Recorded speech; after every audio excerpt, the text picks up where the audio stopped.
জাতীয় স্টেডিয়ামের মূল মাঠে বিভিন্ন প্রজাতির প্রায় ৭ ধরনের ঘাস ছিল।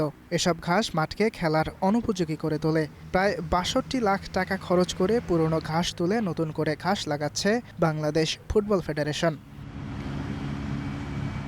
নতুন ঘাস লাগানোর কাজ শুরু হয়েছে ১লা এপ্রিল থেকে।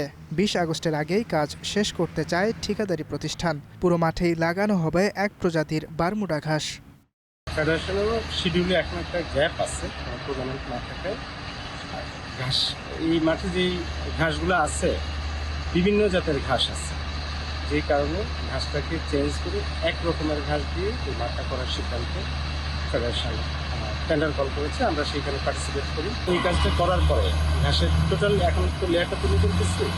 এটা তোলার পরে আমরা আবার স্যান্ড ফিলিং করে প্রপার লেভেল মেনটেন করে স্লোপ মেনটেন করে কাজটা করবো। ফাইনালি আমরা বারমুডা ঘাসটা এখানে আবার লাগাবো ইনশাআল্লাহ। নতুন করে ঘাস প্রতিস্থাপন করলেই কাজ শেষ হচ্ছে না। নিয়মিত মাঠের পরিচর্যা না করলে আবারও অযথাচিত এসব ঘাস জন্মানোর সম্ভাবনা আছে বলে জানিয়েছে ঠিকাদারি প্রতিষ্ঠান। এর আগেও জাতীয় ক্রীড়া পরিষদ স্টেডিয়াম সংস্কারের পর ঘাস লাগালেও সেই ঘাসের মান নিয়ে সন্তুষ্ট ছিল না বাফুফে। অবশেষে ফুটবলারদের কথা চিন্তা করে ঘাস প্রতিস্থাপন করছে ফেডারেশন। ইয়াসির আরাফাত সবুজ, স্টার নিউজ।